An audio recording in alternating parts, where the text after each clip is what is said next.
Nung kabataan namin, wala kaming maisan, wala kaming maisan, wala kaming lupa na inaani, wala kaming tinatrabaho.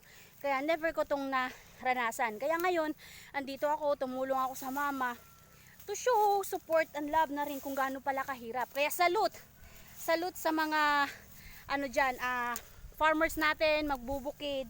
Yun.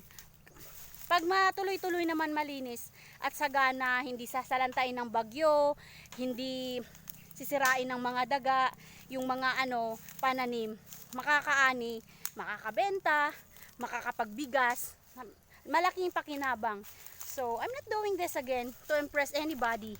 I'm doing this again and again to show my love and support to my mama kung gaano kahirap. Kaya salute to my mama dito sa bukid, di ba? At saka sa ibang mga farmers, sa ibang magsasaka natin diyan na they're doing their best na makapag-ani ng masaganang mais sa bukid nila para sa pamilya at saka para na rin sa mga anak na makapagbenta sila para sa pag-aaral, di ba? So, this is only my vlog. This Valentine's we're celebrating here. O diba? Sige, mag-enjoy lang kayo diyan. Masaya kayo, masaya rin kami dito.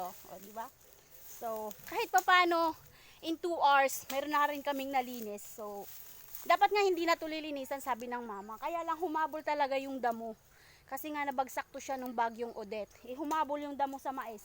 Sayang naman. Hindi naman siya dinadaga actually. Pero kailangan talaga siyang linisan. Kasi baka sakali. Kasi pag medyo masukal, magubat, madamo, may possibility talagang babahayan. Tapos kakainin yung mga bunga. Sayang naman. Kakainin din yun ng mga manok. So patuka din kung hindi kalakihan yung mga bunga niya. So, bye! This is Club Namet. Tas Merry Christmas Tribo. Thank you for watching. Bye-bye. Happy Valentine's. Mwah!